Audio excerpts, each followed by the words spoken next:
On this episode, we're going to review what took place in day 4 of New Japan Pro Wrestling's World Tag League. Or we're going to see an undefeated team lose their spot. Will someone pin the tag team champions? Well, anything could happen in these type of tournaments. Also, NWA are having their last NWA Power show. I like to say this could be their go home show before next weekend for Hard Times, but we'll see what's gonna take place. I'm kind of excited for everything that's gonna take place. Also, we got AEW Dark. This is gonna be a very interesting show, but also NXT 2.0. As you know, we look like we're seeing a feud between the old guard of the NXT and new guard of the NXT. But the real question is, who will come out on top of this? But that is yet to be seen. So, let's get started with another episode of Deleted Wrestle Zone.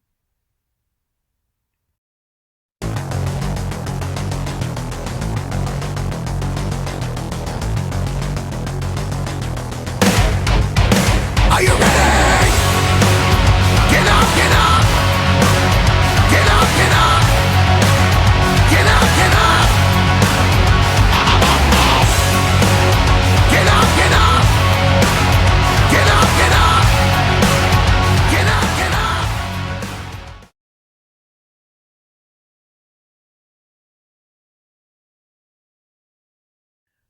Welcome everybody to Deleted Wrestle Zone. All things that it's pro wrestling with AEW, NXT, New Japan Pro Wrestling, Impact Wrestling, the National Wrestling Alliance, various promotions, wrestlers, matches, and championships. I am your host, J-Rod here. So, let's begin with New Japan Pro Wrestling World Tag League. The opening match is none other than, once again, the Young Lions take the stage. We have Kosei Fujita and Yuto Nakashima. Pretty good match, I have to say. It was pretty darn good, but I mentioned this before. Whenever I see Yuto Nakashima, I feel like he's maybe a little behind from what he does, because I've mostly been seeing not only Kosei Fujita, but also Rohi Oiwa.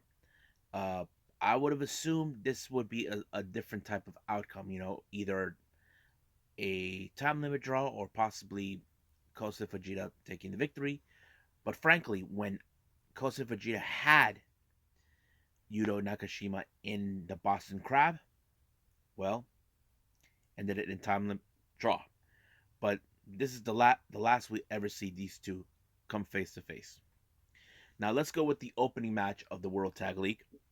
We have Chaos, Yoshihashi, and Hiroki Goto taking on Tiger Mask and Yuji Nagata. Now, this one was, of course, as anything I would expect, because Chaos, these are guys that should have been already going for the hunt for the tag team titles, but so far, anything could happen in this. But it was Yoshihashi who picked up the victory for his team, allowing themselves to gain 2 points in the mix.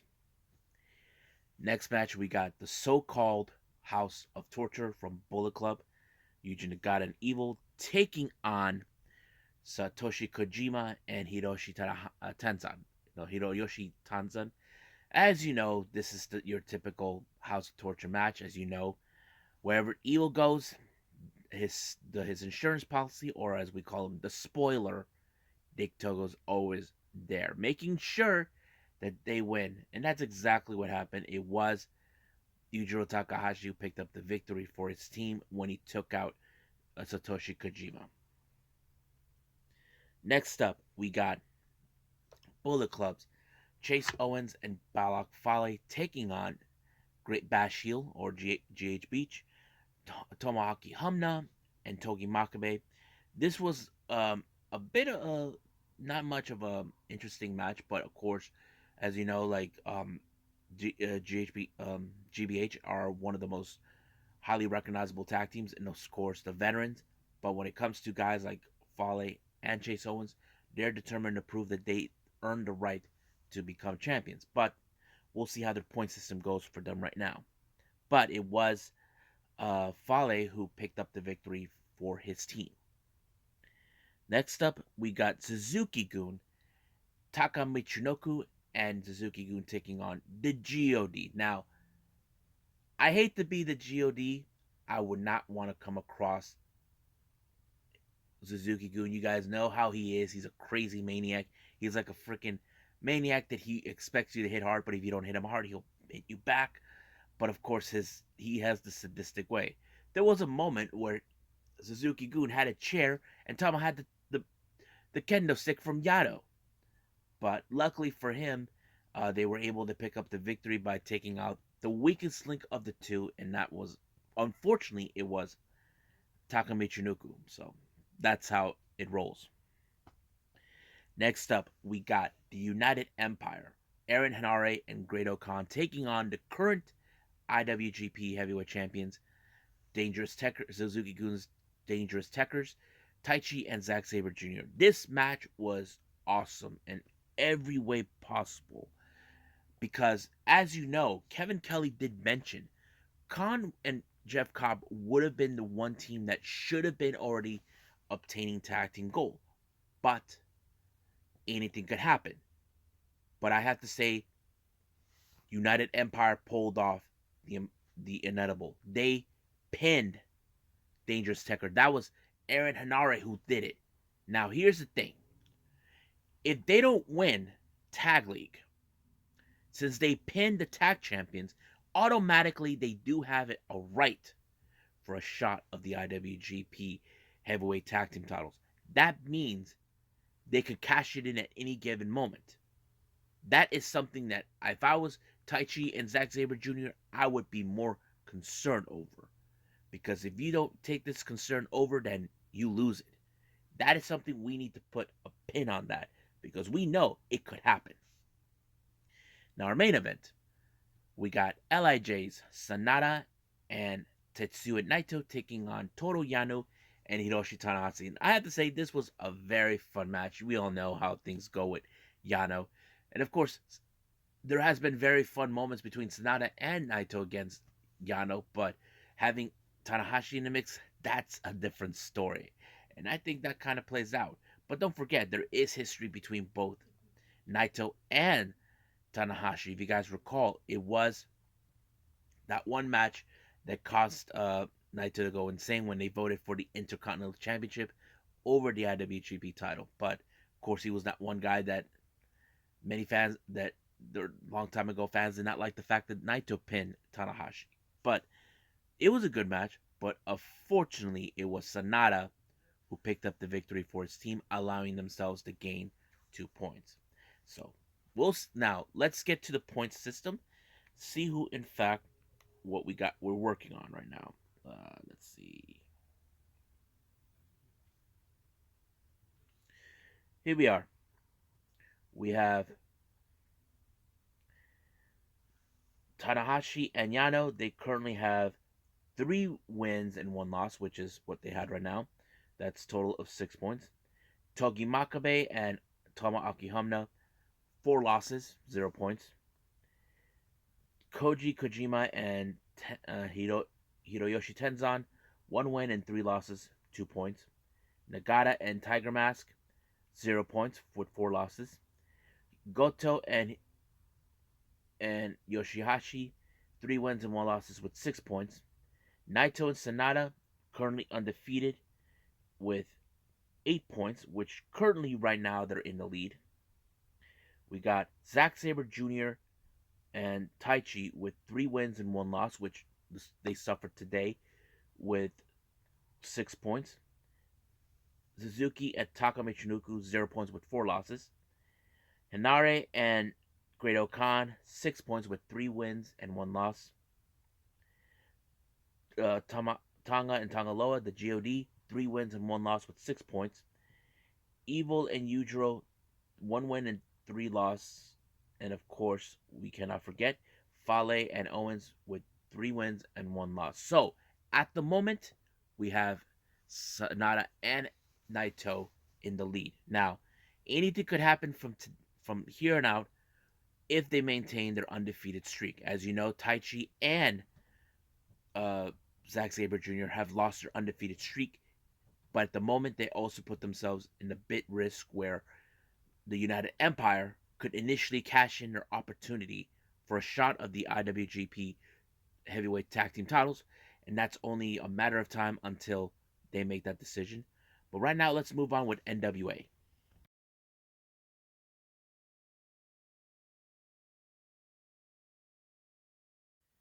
Okay, so we got NWA Powerrr, which is their sort of go home show before Hard Times is going to take place next Saturday on the 4th of December.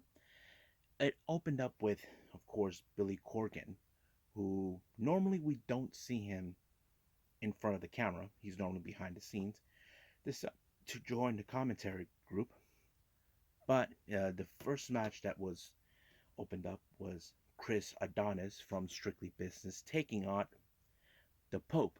But however, last time we noticed that the Pope was in commentary. He took a phone call and he revealed that someone talked to him, someone who normally doesn't look eye to eye, kind of decided to do something.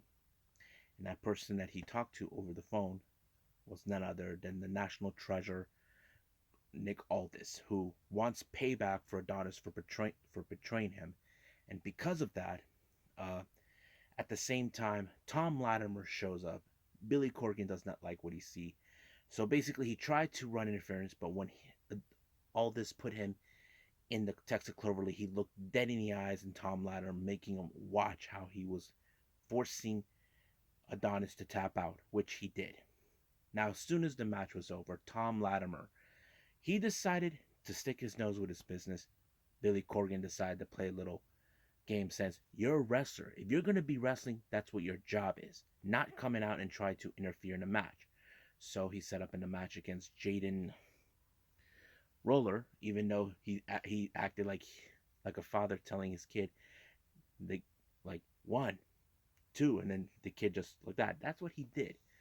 But majority of the time of this match with Latimer and Roller, um, he was mostly directing his attention towards Corgan because if you guys remember, they're calling this thing the Corgan conspiracy. There's a lot of conspiracy that's being direct to Billy Corgan. It all began with Aldis and with James Storm, then Aldis, and now everyone else who thinks there's a conspiracy.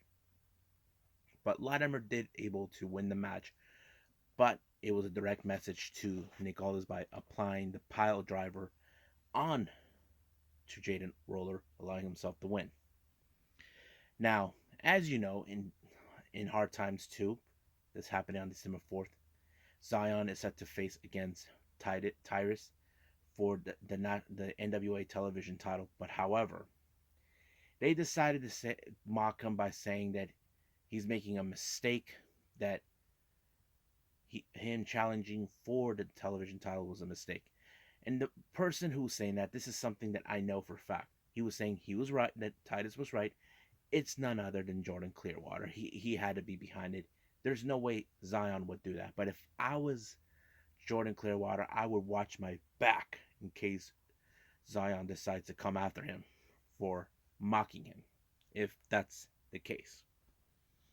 Now, our next match was very unusual, but this was a request by Taryn Terrell to Billy Corgan. Her match was against Kenzie Page, and it became a social distance match.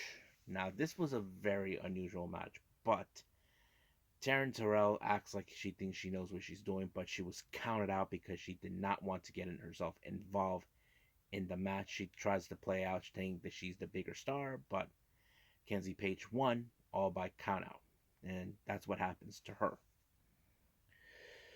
Now, next up, we have tag team match. We have the Rude Dudes, Sam Adonis, and of course, what's his name? Stanley something? I forgot his name.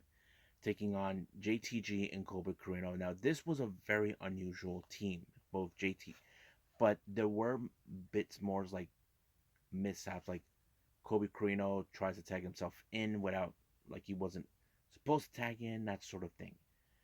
And The real question is, can they coexist? Somehow they were able to survive the match, all thanks to the powerness of JTG into this match.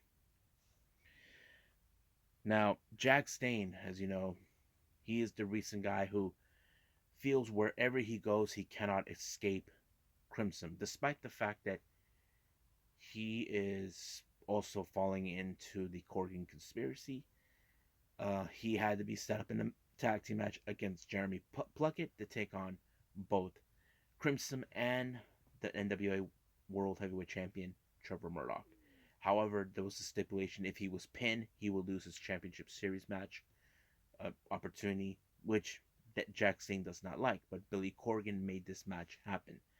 Basically, he is trying to take control of everything, trying to put law and order. But the real question, did it work? Well, at a moment, Jack Stain tried to bail, but leaving Plunkett to take the fall. And of course, Murdoch was able to pull it off when he applied the Bulldog onto Plunkett and allowing himself to win. But the real question is, will he get his title opportunity down the line? Well, I don't know, because he wasn't pinned. He was being chased by Crimson. But I have a feeling that feud is going to still continue on. But we just got to wait and see what happens when we get to Hard Times on December 4th. Right now, let's move on with AEW Dark.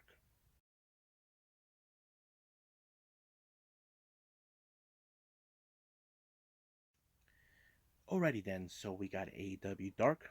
Opening match is the Infantry, Sean Dean, the captain, and Carly Bravo taking on the Dark Order, John Silver and Alex Reynolds. As you know, these guys are very cohesive as a tag team, being accompanied by -1 as always. I thought this match was pretty good.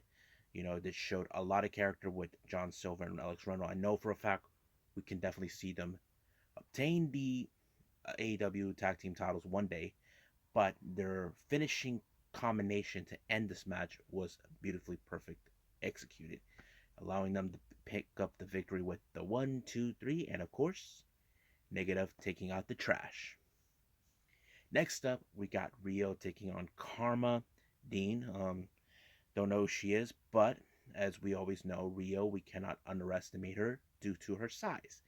Even though she is who we can say the ultimate underdog, regarding that she is the first ever women's champion. But don't count her size yet. But she did finish her off with the double stump right into the gut. And 1, 2, 3, it's over. But there's no doubt we can see her once again, maybe getting another shot of the AEW Women's title run in the near future. Hopefully, if that's the case. Next up, we got 2.0, Matt Lee and Jeff Parker, along with their son, Daniel Garcia, taking on Gabriel Hoder, Adrian Soriano, and Matthew Owens. Now, this match was very interesting, but however, we cannot deny the technical aspects of Daniel Garcia, how he put one of them, I don't know which one it was, that they ended up in the somewhat Scorpion Deathlock and forced them to tap out. So we can see, but we will have to pay attention this coming Friday on Rampage, where Daniel Garcia has to face Eddie Kingston. Next up, we got Kira Hogan, finally returning. I don't know, I heard that she was having some issues, but now she was back, taking on Notorious Mimi. Um, it was a pretty good match, not to lie. People can say, how come we haven't seen her in Dynamite yet? But there's no doubt in my mind we will see her one day in Dynamite. But her work is questionable. But she was able to pick up the victory on this one. Next up, we got one of the most interesting tag teams, Bear Country, Boulder and Bronson, taking on Chad Lennox and Kane Carter. Now, this was one of those matches we can say Bear Country are destined to reach the top to get to the tag team division. And all I had to do is keep winning matches in order to do that. And their double work, jumping off the shoulders always plays out pretty well for them. And I think it should tells us we could see them one day become AEW World Tag Team Champions. Next up, we have Anthony Green taking on James Ryan. Anthony Green, as you know, he is not a full-time member, but he has been a hired gun. We've seen him many times in AEW Dark or Elevation. He is very impressive. Austin Green, as you know, he had a different name, August Gray.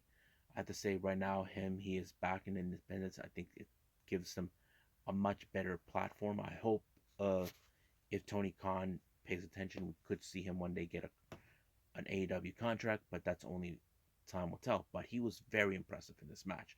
However, it was later revealed that the following week on Dark, he is going to challenge Adam Cole. And I'm like, whoa, this is going to be a huge match for them. For him, it's going to be good. And I can't wait to see this one come into fruition. Next up, we got the Joey Janela with Kayla Rossi taking on Zach Clayton.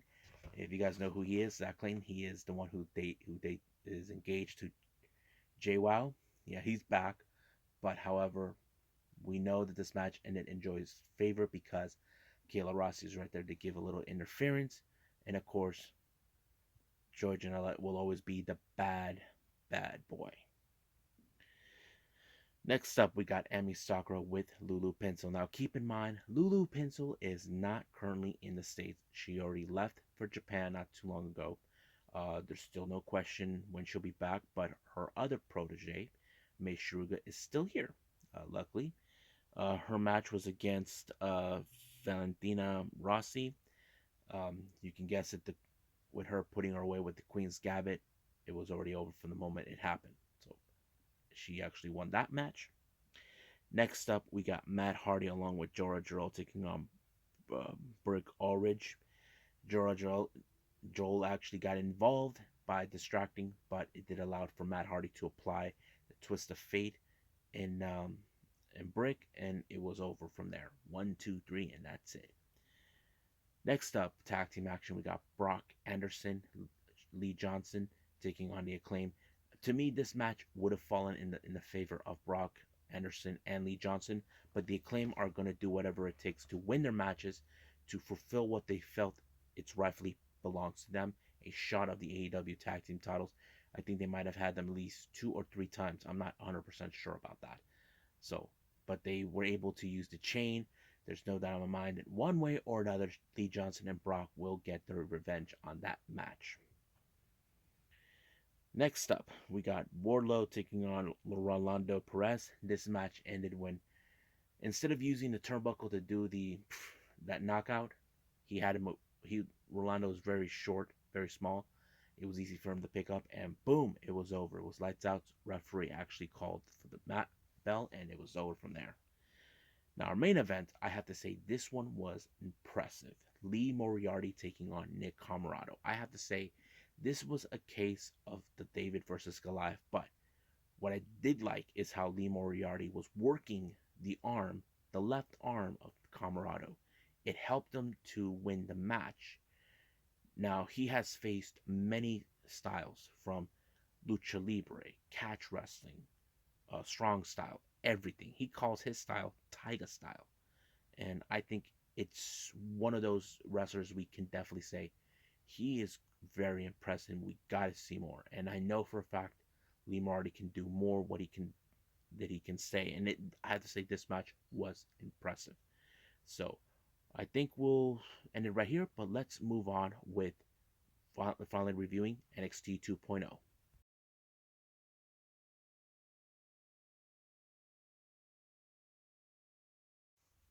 Okay, NXT 2.0.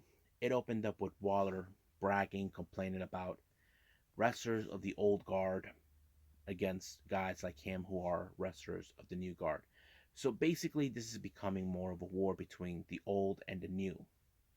So the more he was bragged, but he was set to face against Tommaso Ciampa. That match was very good. Great opener. I think I enjoyed it. But however, Grayson Waller uh, got himself in the fairy tale ending, and it was over from there. But LA Knight had an interview saying that Waller was pathetic, that he should have been the guy doing it. But at the same time, he got in the face of Joe Gacy, and he set him up to be in a match later on in the evening. Now, Toxic Attraction, along with Dakota Kai, they know they got a big task at hand at War Games, where they're going to be locked in a cage with Io Shirai, Cora Jade, and Raquel Gonzalez. But however, there was a huge mess, and it turned out that mess was none other than Kaylee Ray, the Forever Champion. And I did not expect it to happen, but it did. Now, Cameron Grimes, as you know what happened to him last week, he was humiliated by Duke Hudson. He wanted to challenge him once more, but this time he put an offer that Duke Hudson could not refuse. He told him at War Games, hair versus hair. So basically, he accepted it. But, however, he is confident enough to prove that he will walk away as the victor, while he has a portion of Cameron Grimes' hair. But in the process, Andre Chase showed up, giving his little lecture from the university, and of course, Grimes actually told him to go to hell. Let's see. Now, our next up in this, Indy Hartwell is still dealing with the effects of what happened to Dexter Loomis.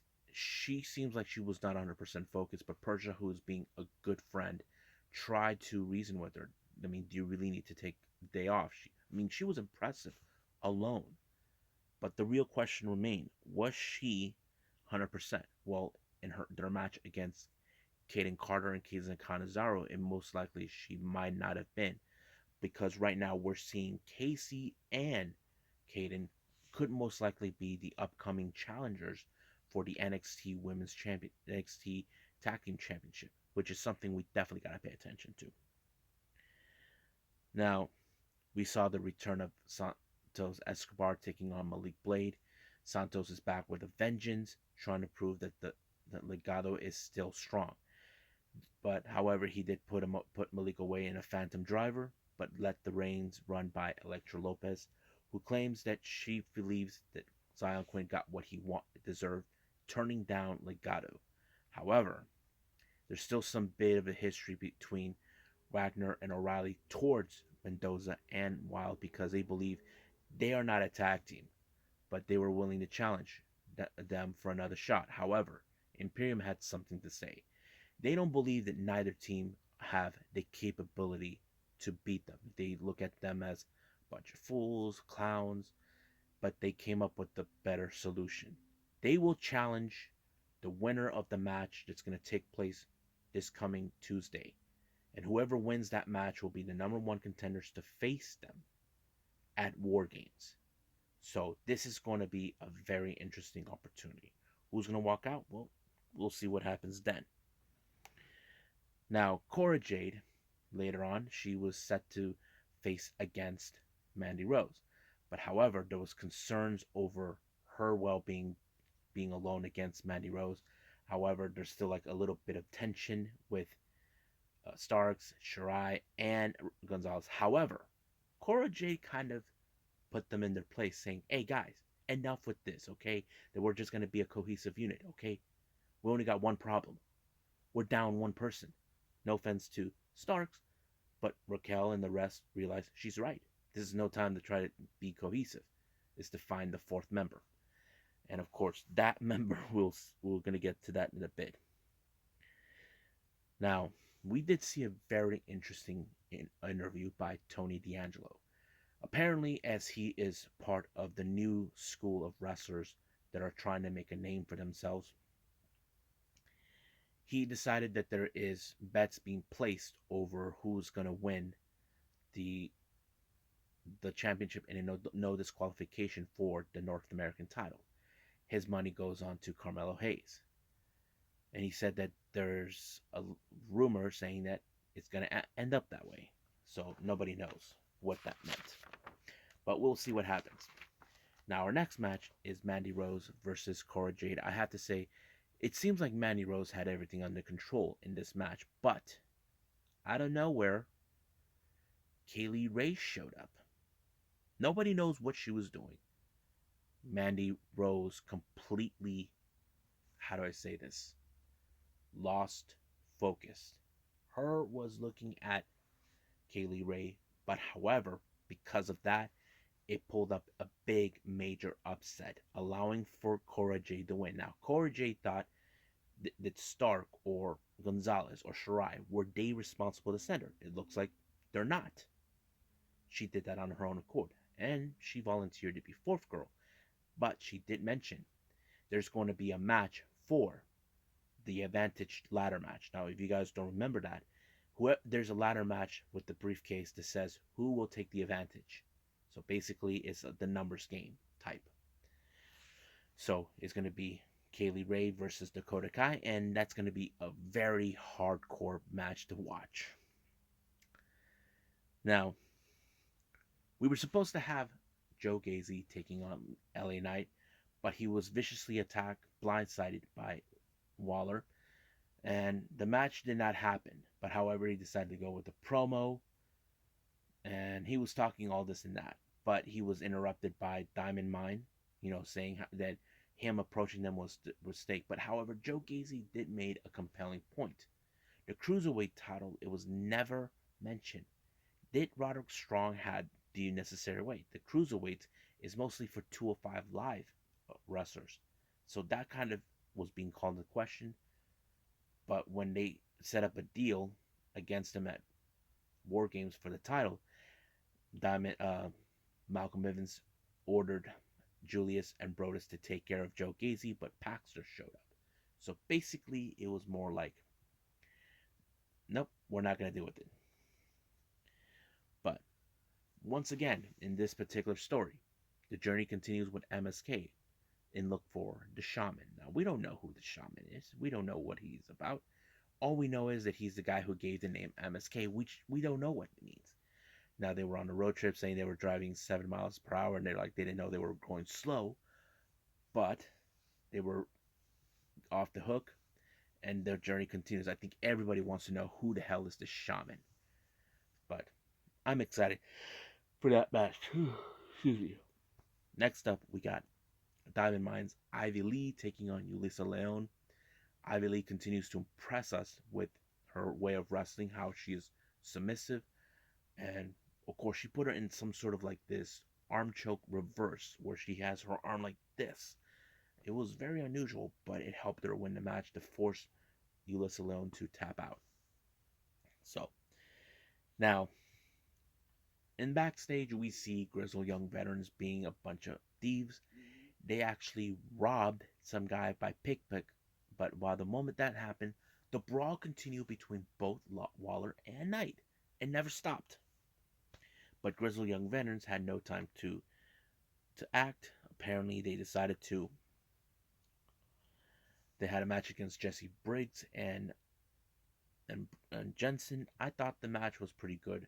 Jensen and Briggs seem like those guys that we definitely can get behind, knowing that they could be one day NXT Tag Team Champions. But it was very impressive. I like it. Now, our main event is the crazy one. We have the NXT North American title on the line in a no disqualification. Johnny Gargano versus Pete Dunne versus Carmelo Hayes. But in this particular match, there was moments where Trick tried to get involved. He even pulled Carmelo Hayes out. But the match was overturned when Tony D'Angelo decided to help out Carmelo Hayes in order. But the brawl continued until that match was ended. It was thanks to the interference by them, and then of course Carmelo Hayes took a shot and took out Johnny Gargano to win the match. However, Waller Knight continues their brawl, bump into D'Angelo. This became an all-out battle, and of course, Hayes tried to take out Gargano in a similar fashion that he did with Dex Loomis, but he was rescued by Tommaso Ciampa. Pete Dunne and LA Knight stood toe-to-toe with him. But, however, people were going out saying War Games until it finally became official. You have on one side Tommaso Ciampa, Johnny Gargano, Pete Dunne, LA Knight. The other, we just saw Tony D'Angelo, Waller, and Carmelo Hayes. And then, of course, here comes Braun Breaker. So this has became a battle of now old school versus new school. And, of course, Braun Breaker said the magic words, War Games. Now this is going to be a very interesting storyline where we're going to see the new school take on the old school. But the real question is, who will reign supreme? Old school or new? But we're just going to see because there's more to come this coming Wednesday to watch. So I think that's pretty much it. But right now, let's move on with the last thing I'm going to do is two news updates for all of you.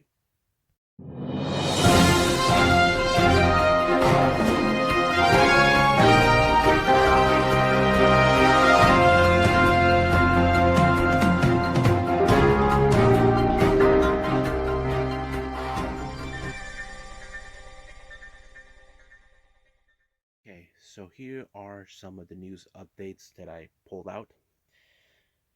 Scotty Too Hottie, as you guys know him, he was one time a tag team member of Too Cool or Too Much back in the day with the son of Jerry the King Lawler. I forgot. I think his name is Grandmaster Flask or whatever, or Grandmaster Sexy. I think that's what it was.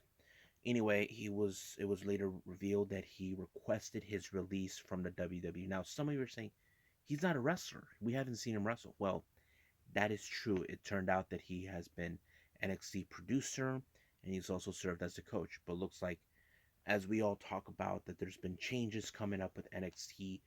I believe that's what allowed him to make a decision to leave NXT for good and ask for his release. Now, what's going to happen to him now that he's leaving?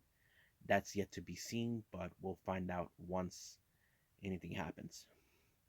Now, on the previous news updates for all of you, I mentioned that Kenny Omega has vacated the AAA Mega Championship. It turns out there is going to be a match for that vacant title, and they're replacing him with Samurai Del Sol, or as we knew him in WWE, Kalisto.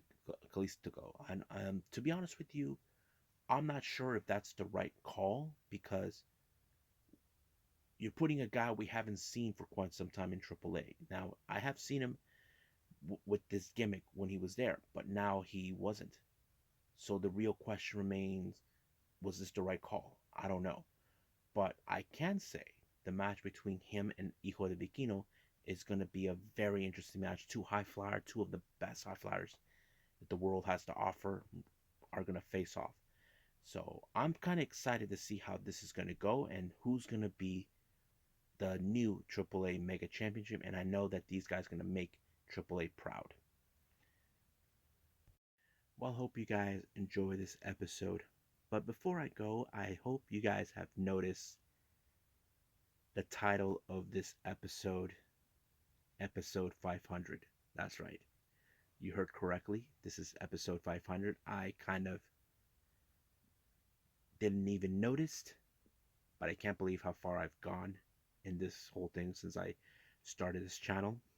You know, doing all these reviews almost every day instead of doing it once a week because there's a lot to catch up on. But I think I'm glad that I did this. My only hope that I wish Nico was here with me. You know, me and him built this up together. Well, I was the one who thought of the idea, but he was the one behind the camera and everything else, you know. But hopefully one day we get to do this once again.